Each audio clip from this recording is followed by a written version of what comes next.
कल्पना के संसार में खोई थी रत्ना। आनंद के साथ विदेश में ऐशो आराम की जिंदगी जीने के सपने उसे गुदगुदाए जा रहे थे। लेकिन तभी मौसी ने आकर ऐसा भंडाफोड़ किया कि उसके सारे सपने चूर चूर हो गए। नमस्कार दोस्तों, आपका बहुत बहुत स्वागत है मेरे यूट्यूब चैनल पर। आज सुनेंगे कहानी दुल्हन बनने से पहले। ढोलक की थाप पर बन्ना बन्नी गाती सहेलियों और पड़ोस की भाभियों का स्वर छोटे से घर को खूब गुलजार कर रहा था। रत्ना हल्दी से रंगी पीली साड़ी में लिपटी बैठी अपनी सहेलियों के मधुर संगीत का आनंद ले रही थी। बन्ना बन्नी के संगीत का यह सिलसिला 2 घंटे से लगातार चल रहा था। बीच बीच में सहेलियों और भाभियों के बीच रसिक कटाक्ष, हास परिहास और चुहलबाजी के साथ स्वांग भी चलने लगता तो अम्मा आकर टोक जाती, अरे लड़कियों, तुम लोग बन्ना बन्नी गाते गाते यह सोहर के सास बहू के झगड़े क्यों अलापने लगी। थोड़ी बहुत सफाई देकर वे फिर बन्ना बन्नी गाने लगती। अम्मा रत्ना को उनके बीच से उठाकर कोहबर में ले गईं। बाहर बरामदे में उठते संगीत का स्वर कोहबर में बैठी रत्ना को अंदर तक गुदगुदा गया। मेरी रुनक झुनक लाड़ू खेले गुड़िया, बाबा ऐसा वर ढूंढो जो बीए पास हो, बीए पास हो, विलायत जाने वाला हो, विलायत जाने वाला हो। उसका वर भी तो विलायत में रहने वाला है। जी चाहा कि वह भी सहेलियों के बीच जा बैठे। उसका भावी पति अमेरिका में इंजीनियर है। यह सोच सोच कर ही जब तब रत्ना का मन खुशी से भर उठता था। कोहबर में बैठे बैठे वह कुछ देर के लिए विदेशी पति से मिलने वाली सुख सुविधाओं की कल्पना में खो गई। वह बार बार सोच रही थी कि वह कैसे अपने खूबसूरत पति के साथ अमेरिका घूमेगी, सुख समृद्धि से सुसंपन्न बंगले में रहेगी और अपनी मोटर गाड़ी में घूमेगी। वहाँ हर प्रकार के सुख के साधन कदम कदम पर बिछे होंगे। एकाएक उसे अपने माता पिता की उस प्रसन्नता की भी याद आई जो उसे सुखी देखकर उन्हें प्राप्त होगी। उस प्रसन्नता के आगे तो उसे अपने सुख के सपने बड़े सतही और ओछे नजर आने लगे।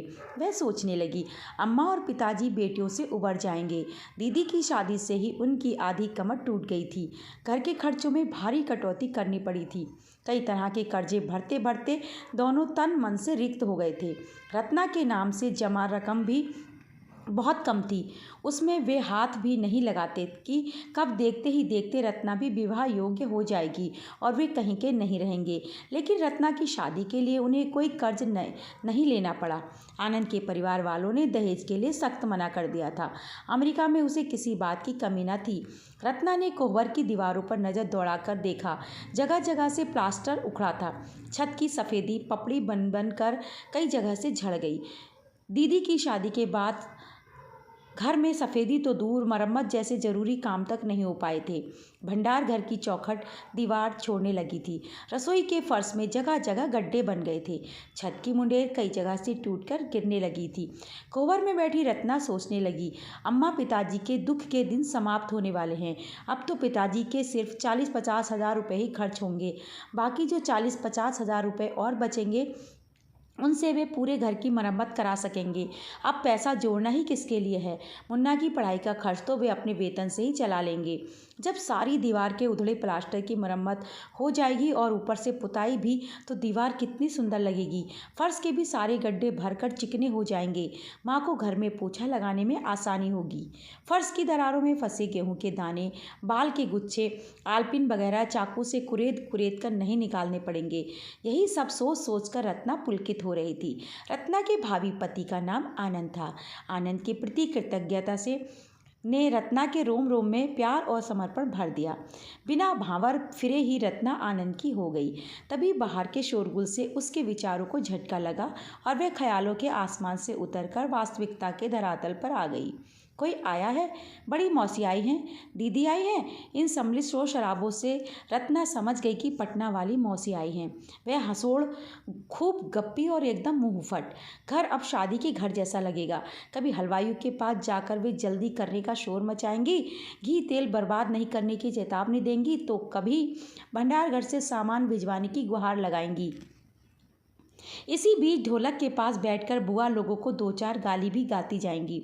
माँ को धीरे से कभी किसी ने से सचेत कर जाएंगी तो कभी कुछ सलाह दे जाएंगी। दहेज का सामान देखने बैठेंगी तो छोटा बड़ा कुछ याद भी दिला देंगी। बुलंद आवाज़ में खूब रौनक लगाएंगी। यह सब सोचते सोचते रत्ना का धैर्य जाता रहा। वह जल्दी जल्दी कोहबर की लोक रीति खत्म कर बाहर आ गई। रत्ना ने देखा कि मौसी का सामान अंदर रखा जा चुका था। मौसी भी अंदर आ तो गई थी, पर यह क्या, कैसा सपाट चेहरा लिए खड़ी हैं। शादी के घर में आने की जैसे कोई ललक ही ना हो। कहाँ तो बिना वजह इस उम्र में भी चहकती रहती हैं, और कहाँ चहकने के माहौल में जैसे उन्हें सांप सूंघ गया। माँ ने बेचैनी भरे स्वर में पूछा, क्या बात है दीदी, क्या बहुत थक गई हो? पहले पानी पिलाओ, फिर इन गाने बजाने वालियों को विदा करो तो बताऊं क्या बात है। मौसी ने समय नष्ट किए बिना ही इतना कुछ कह दिया। माँ ने जैसे अनिष्ट को भांप लिया हो, फिर भी साहस कर आशंकित होकर पूछा, क्या हुआ दीदी, गाना बजाना क्यों बंद करा दूं? यह तो गलत होगा। जल्दी कहो दीदी, क्या बात है? बैठो सुमित्रा, बताती हूँ। अब समय बहुत कम है, इसलिए तुरंत निर्णय ले लो, हिम्मत से काम लो और अपनी रत्ना को बचा लो। मौसी ने बैठे बैठे ही माँ की दोनों हथेलियाँ अपनी मुट्ठी में दबा ली। जल्दी बताओ दीदी, कहना क्या चाहती हो? घबराहट में जैसे माँ के शब्द ही सूख गए। चेहरा ऐसा लग रहा था जैसे दिल का दौरा पड़ गया हो। मौसी भी घबरा गई, लेकिन समय की कमी देखते हुए उन्हें बात जल्दी से जल्दी कहनी थी, वरना कोई और बुरा हादसा हो जाता। अभी तो ये अपनी बात कहकर सुमित्रा को संभाल भी लेंगी और जो सदमा देने जा रही थी उसे साथ रहकर बांट भी लेंगी। सुनो सुमित्रा, जिस आनंद को तुम रत्ना के पल्लू से बांध रही हो वह पहले से ही शादीशुदा है। सुमित्रा की भौहें तन गई। क्या कह रही हो दीदी? जिसने यह शादी तय कराई है वह क्या इस बात को छिपा कर रखेगा? हाँ सुमित्रा, शांत हो जाओ और धीरज धरो। या तो उसने बात छिपाई होगी या लड़के वालों ने उससे बात छिपाई होगी। मैं तो कल ही आ जाती, लेकिन इस बात की सच्चाई का पता लगाने के लिए कल आरा चली गई थी। वहाँ मुझे दिन भर रुकना पड़ा, नहीं तो कल पहुंच जाती तो बात संभालने के लिए तुम लोगों को भी समय मिल जाता। खैर, अभी भी कुछ बिगड़ा नहीं है, किसी तरह समय रहते सब कुछ तय कर ही लेना है। रत्ना के पैर थर थर कांपने लगा कि वह गिर पड़ेगी। मौसी ने इशारे से रत्ना को पास बुलाया और हाथ पकड़कर बगल में बिठा लिया। दुखी मत हो बेटी, संयोग अच्छा है, समय रहते सच्चाई का पता चल गया और तुम्हारी जिंदगी बर्बाद होने से बच गई। मौसी के दिलासा दिलाने के बावजूद रत्ना को आंसू रोकना मुश्किल हो रहा था। रत्ना के पिता ने अधीर होकर पूछा, आपको कैसे पता चला कि आनंद शादीशुदा है? समय की कमी देखते हुए मौसी ने जल्दी जल्दी बताया, पटना में रत्ना के मौसा के दफ्तर में विष्णुदेव जी काम करते हैं। मैं यहाँ आने से ठीक एक दिन पहले उनके घर गई थी। उन्हें मैंने बताया कि मैं अपनी बहन की लड़की की शादी में गया जा रही हूँ। फिर उन्हें मैंने बातों बातों में आनंद के परिवार के बारे में भी बताया। बीच में ही उनकी पत्नी उठकर अंदर चली गई। आई तो एक एल्बम उनके हाथ में थी, उसमें एक जोड़े का फ़ोटो लगा था। दिखाकर बोली, यही आनंद तो नहीं है? फ़ोटो देखकर मैं तो जैसे आकाश से गिर पड़ी। वह उसी आनंद का फ़ोटो था तुमने मुझे देखने के लिए जो भेजी थी। वैसी आनंद की एक और फ़ोटो उस एल्बम में लगी थी। फिर जब सारे परिवार की बात चली तो शक की बिल्कुल गुंजाइश ही नहीं रह गई, क्योंकि तुमने तो सब विस्तार से लिख ही भेजा था। रत्ना की माँ आगे सुनने का धैर्य नहीं जुटा पाई। वे अपनी बहन की हथेली पकड़े पकड़े ही रोने लगी। हाय, अब क्या होगा? बारात लौट आने से तो पूरी बिरादरी में नाक ही कट जाएगी। अब तक रत्ना भी जी कड़ाकर संयत हो गई थी। दुख और शोक की जगह क्रोध और आवेश ने ले ली थी। नाक क्यों कटेगी माँ? नाक कटाने वाला काम हम लोगों ने किया है या उन लोगों ने? रत्ना के पिता ने सांस भरकर कहा। ये सारे इंतजाम व्यर्थ हो गए, अब तक का सारा खर्च पानी में। बीच में ही उनका गला भरभराने लगा तो वे चुप हो गए। इस समय पूरे घर का संबल जैसे रत्ना की बड़ी मौसी ही हो गई। क्यों दिल छोटा कर रहे हो तुम लोग? समय रहते बच्ची की ज़िंदगी बर्बाद होने से बच गई। क्या इससे बढ़कर खर्च का अफसोस है? यह सोचो कि अगर शादी हो जाती तो रत्ना कहीं की ना रहती। तुम लोग धीरज से काम लो, मैं सब संभाल लूँगी। अभी कुछ बिगड़ा भी नहीं है और समय भी है। मैं जाकर सबसे पहले शामियाने वाले और सजावट वालों को विदा करती हूँ, फिर इन लड़कियों और पड़ोसियों को संभाल लूँगी। जो सामान बना नहीं है वह सब वापस हो जाएगा और जो पक गया है उसे हलवाइयों से कहकर होटलों में खपाने का इंतजाम करवाती हूँ। फिर तो मौसी ने सब कुछ बड़ी तत्परता से संभाल लिया। माँ, पिताजी और रत्ना तीनों को जैसे काट मार गया हो। हमेशा चहकने वाला मुन्ना भी वहीं चुपचाप माँ के पास बैठ गया। बाकी सगे संबंधी समय की नाजुकता समझते हुए चुपचाप इधर उधर कमरों में खिसक लिए। सब तरफ धीमे धीमे खुसर फुसर में बात जानने की उत्सुकता उत्सुकता थी, पर स्थिति की नाजुकता को देखते हुए मुंह खोलकर कोई कुछ पूछ नहीं रहा था। सभी शांति से मौसी के आने के इंतजार में थे। 1-1.5 घंटे में सब मामला सुलझाकर 1-2 नज़दीकी रिश्तेदारों को हर अलग अलग विभाग को निपटाने की जिम्मेदारी देकर मौसी अंदर आईं। अब इस थकान में उन्हें 1 कप चाय की जरूरत महसूस हुई। महाराजिन से सबके लिए चाय भिजवाने का आदेश जारी करते हुए माँ से बोली, सुमित्रा तुम जरा भी निराश मत हो, मैं रत्ना के लिए बढ़िया से बढ़िया लड़का लाकर खड़ा कर दूंगी, और वह भी जल्दी ही। जिस आनंद की तुमने इतनी तारीफ लिखकर भेजी थी वह 2-2 शादियां रचाए बैठा है। विष्णुदेव के बड़े भैया की आरा में फोटोग्राफी की बहुत बड़ी दुकान है। उन्हीं की लड़की से शादी हुई थी उस धोखेबाज आनंद की। विष्णु जी के भैया ने खूब धूमधाम से अपनी बेटी की शादी की थी। लड़की भी बेहद खुश थी। 1 हफ्ते ससुराल रहकर आई तो आनंद की खूब तारीफ की। आनंद 15 दिन रहकर अमेरिका चला गया। बहुत दिन तक आनंद के माता पिता कहते रहे कि बहू का वीजा नहीं बन जाएगा तो चली जाएगी। वैसे बहू को वे लोग भी प्यार से ही रखते थे, लेकिन 3-4 माह बाद ही आनंद ने अपनी बीवी को पत्र लिखा कि मुझे बार बार बुलवाने के लिए पत्र लिखकर तंग मत करो, मैं तुम्हें अंधेरे में रखकर परेशान नहीं करूँगा। मैं तुम्हें अमेरिका नहीं बुला सकता क्योंकि यहाँ मेरी पत्नी है जो 3 साल से मेरा साथ अच्छी तरह निभा रही है। मेरे माँ बाप को एक हिंदुस्तानी बहू की ज़रूरत थी, सो तुमसे शादी कर मैंने उन्हें बहू दे दी। मेरा काम खत्म हुआ। अब तुम उनकी बहू बनकर उन्हें खुश रखो, वे भी तुम्हें प्यार से रखेंगे। मैं भी हिंदुस्तान आने पर जहाँ तक संभव होगा तुम्हें प्यार और सम्मान दूंगा, लेकिन अमेरिका आने की जिद मत करना, वह मेरे लिए संभव नहीं होगा। इसके बाद विष्णु जी के भैया भाभी बेटी को हमेशा के लिए ससुराल से लिवा लाए, तलाक का नोटिस भिजवा दिया। हालांकि आनंद के माता पिता ने बहुत दबाव डाला कि बहू को छोड़ दें। वे कह रहे थे इसी की सहायता से हम लोग आनंद को हिंदुस्तान लाने में सफल होंगे।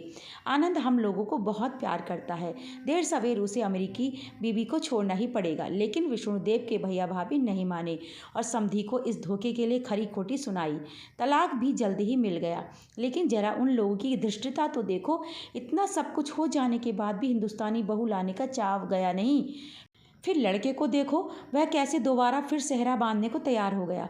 किसी दूसरे के घर की यह घटना होती तो मौसी बड़ी रसिकता से आनंद के परिवार के साथ साथ उससे जुड़ने वाले बेबस परिवारों को भी अपने परिहास की परिधि में लपेटने से नहीं चूकती। पर यह मामला अपनी सगी बहन का था और इस संकट में उनका अवलंबन भी वही थी, इसलिए वे पूरी संजीदगी के साथ स्थिति को विस्फोटक होने से बचाए हुए थी।